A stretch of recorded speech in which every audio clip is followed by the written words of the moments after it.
ഈ ഒരു special അലോട്ട്മെൻറ്റിൻ്റെ option registration എങ്ങനെ ചെയ്യാം എന്നുള്ളതാണ് ഈ ഒരു വീഡിയോയിൽ നമ്മൾ എന്ത് ചെയ്യുന്നത് ഡിസ്കസ് ചെയ്യുന്നത്.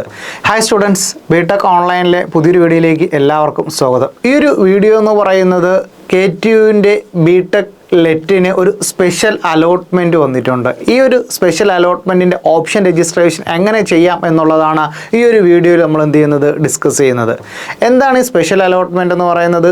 നമ്മുടെ ഫസ്റ്റ് അലോട്ട്മെൻറ്റ് സെക്കൻഡ് അലോട്ട്മെൻറ്റും കഴിഞ്ഞു. സെക്കൻഡ് അലോട്ട്മെൻറ്റ് നമ്മൾ എന്ത് ചെയ്തിട്ടുണ്ടായിരുന്നു? അഡ്മിഷൻ എടുത്തു. കുറച്ച് പേര് എന്ത് ചെയ്തിട്ടില്ല, അഡ്മിഷൻ എടുക്കാത്ത കുട്ടികളും ഉണ്ട്. അപ്പോൾ പലർക്കും ഡൗട്ടുണ്ട്, ഞാൻ അഡ്മിഷൻ എടുക്കാതെ എനിക്കിനി സ്പെഷ്യൽ അലോട്ട്മെൻറ്റിൽ പങ്കെടുക്കാൻ പറ്റുമോ? അപ്പോൾ മാനേജ്മെൻറ്റിനോ മെറിറ്റിനോ ഏത് രീതിയിലുള്ള കുട്ടികൾ, അഡ്മിഷൻ കിട്ടിയ കുട്ടികൾ, മാനേജ്മെൻറ്റിൽ അഡ്മിഷൻ എടുത്ത കുട്ടികൾ, ഏത് കാറ്റഗറിയിലുള്ള സ്റ്റുഡൻസ് ആയിക്കോട്ടെ, നിങ്ങൾക്ക് എന്ത് ചെയ്യാൻ പറ്റും? ഈ ഒരു സ്പെഷ്യൽ അലോട്ട്മെൻറ്റിൽ നിങ്ങൾക്ക് എന്ത് ചെയ്യാൻ പറ്റും? പങ്കെടുക്കാൻ പറ്റും. എങ്ങനെയെന്നല്ലേ? അതായത് നിങ്ങളുടെ ലോഗിൻ യൂസർ ID ഉണ്ട്, പാസ്വേഡ് ഉണ്ട്. ആ പാസ്വേഡ് ഉപയോഗിച്ച് നിങ്ങൾ ലോഗിൻ ചെയ്യുക, നിങ്ങളുടെ പ്രൊഫൈൽ വരിക, സ്പെഷ്യൽ അലോട്ട്മെൻറ്റ് എന്ന് പറഞ്ഞൊരു ഓപ്ഷൻ എന്ത് ചെയ്യുക? ക്ലിക്ക് ചെയ്യുക. സ്പെഷ്യൽ അലോട്ട്മെൻറ്റ് ഓപ്ഷൻ ക്ലിക്ക് ചെയ്തിട്ട് നോർമൽ എന്ത് ചെയ്യുന്നുണ്ട്? നമ്മുടെ പഴയ കോളേജിലേക്ക് എന്ത് ചെയ്യുന്നുണ്ട്? അപ്ലൈ ചെയ്തതുപോലെ ഒന്ന് ഡിപ്പാർട്ട്മെൻറ്റ് വൈസ്, കോളേജ് വൈസ് ചുമ്മാതെ അപ്ലൈ ചെയ്യേണ്ട, വേക്കൻറ്റ് സീറ്റ് നിലവിൽ എന്ത് ചെയ്തിട്ടുണ്ട്? വന്നിട്ടുണ്ട്. നമ്മൾ ടെലഗ്രാം ചാനലിൽ ജസ്റ്റ് എന്ത് ചെയ്യുക? ഇതിൽ ഡിസ്ക്രിപ്ഷനുള്ള ചില ടെലഗ്രാം ചാനലിൽ പോയി കഴിഞ്ഞാൽ നിങ്ങൾക്ക് എന്ത് ചെയ്യാൻ പറ്റും? ഓരോ കോളേജിലെയും ഓപ്ഷൻസ് എന്ത് ചെയ്യുന്നു, വേക്കൻസി ഉള്ളത് നോക്കിയിട്ട് ഓപ്ഷൻസ് എന്ത് ചെയ്യണം? രജിസ്റ്റർ ചെയ്യണം. അങ്ങനെ രജിസ്റ്റർ ചെയ്ത് കഴിഞ്ഞാൽ നിങ്ങൾക്ക് ഇത് ഉപയോഗപ്പെടും. നമ്മുടെ പല കുട്ടികൾക്കും, നമ്മുടെ സയൻസ് ടെക്കിൽ പഠിച്ചിരുന്ന പല കുട്ടികൾക്കും എന്ത് ചെയ്തിട്ടുണ്ടായിരുന്നു? 2000 വരെ ഉള്ളതും 1800 ഒക്കെ CET കിട്ടും. നിങ്ങൾ ഇന്നൊരു കാറ്റഗറി ആണ്, ചിലപ്പോൾ നിങ്ങൾ മാത്രമേ ആ കോളേജ് അപ്ലൈ ചെയ്യത്തുള്ളൂ.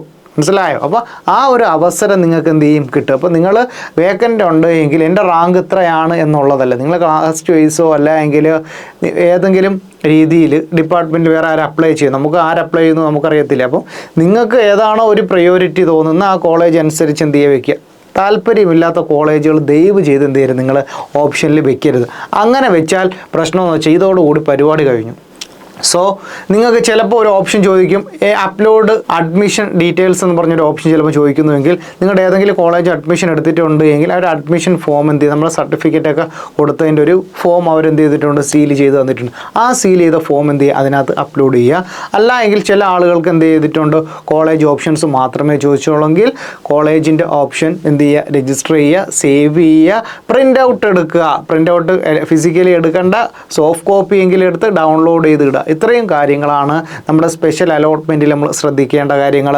എല്ലാവർക്കും അപ്ലൈ ചെയ്യാം. മാനേജ്മെൻറ്റിൽ എടുത്തവർക്ക്, അതുപോലെ തന്നെ മെറിറ്റിൽ എടുത്തവർക്ക്, അഡ്മിഷൻ എടുക്കാത്ത വിദ്യാർത്ഥികൾക്ക്, ഓപ്ഷൻ രജിസ്റ്റർ ചെയ്യും, ഫസ്റ്റ് അലോട്ട്മെൻറ്റ് സെക്കൻഡ് അലോട്ട്മെൻറ്റിൽ പങ്കെടുക്കാത്ത കുട്ടികൾ, എല്ലാ കാറ്റഗറി സ്റ്റുഡൻസിനും ഈ ഒരു സ്പെഷ്യൽ അലോട്ട്മെൻറ്റിൽ ഫ്രഷ് ആയിട്ട് അപ്ലൈ ചെയ്യാനാണ് അവസരം. ഓക്കെ, ഈ ഒരു വീഡിയോ നിങ്ങൾ യൂസ്ഫുൾ ആയിട്ടുണ്ടെങ്കിൽ നിങ്ങളുടെ ഫ്രണ്ട്സിന് ഷെയർ ചെയ്യുക. ബിടെക്കിൻ്റെ ക്ലാസ്സുകൾ ബിടെക് ഓൺലൈൻ ലേണിംഗ് ആപ്പിൽ അവൈലബിൾ ആണ്. ഈ ഒരു വീഡിയോ നമ്മളിവിടെ വൈൻഡപ്പ് ചെയ്യുന്നു. ഈ ഒരു യൂട്യൂബ് ചാനലും അതോടൊപ്പം തന്നെ ഇൻസ്റ്റാ പേജൊക്കെ ഫോളോ ചെയ്യുക. KTUമായി റിലേറ്റ് ചെയ്തുള്ള അപ്ഡേറ്റ്സ് എല്ലാം അവൈലബിൾ ആണ്. Thank you.